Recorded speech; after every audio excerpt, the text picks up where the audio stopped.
বিকাল হলেই বাচ্চারা কিছু না কিছু খেতে চায়, এই জন্য আমি আজকে চিন্তা করলাম বাসায় আমি ললিপপ বানাবো। হ্যালো, আসসালামু আলাইকুম। আপনারা সবাই কেমন আছেন? আশা করি ভালো আছেন। আলহামদুলিল্লাহ, আমিও ভালো আছি। তো আমি এখানে চিকেন ললিপপ বানানোর জন্য চিকেনগুলোকে সুন্দর করে আমি কেটে নিচ্ছি, দেখতেই পাচ্ছেন। এবং মাঝে যে একটা হাড্ডি আছে, ওই হাড্ডিটা আমি অলরেডি ওটা ফেলে দিলাম। ফেলে দিয়ে আমি সুন্দর করে এরকম গোল গোল করে আমি ললিপপটা বানিয়ে ফেললাম। এরকম করে আমি সবগুলাই আস্তে আস্তে করে আমি ললিপপ বানিয়ে ফেলেছি, দেখেন। তো এটা আসলে বাচ্চারা খেতে খুবই পছন্দ করে।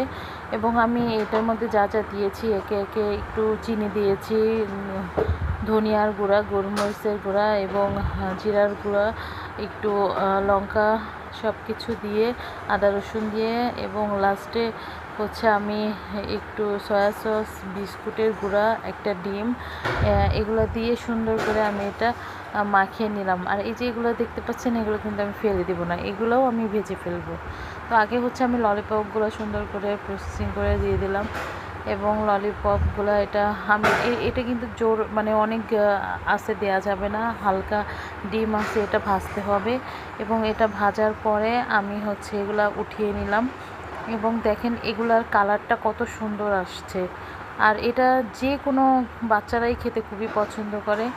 আমি আমার বাচ্চাদেরকে দিয়েছি, ওরা তো খুবই পছন্দ করে। ওরা এখনও অনেক বেশি খেতে পারে না, তারপরেও ফার্স্ট টাইম ওরা খুবই পছন্দ করেছে এই ললিপপ।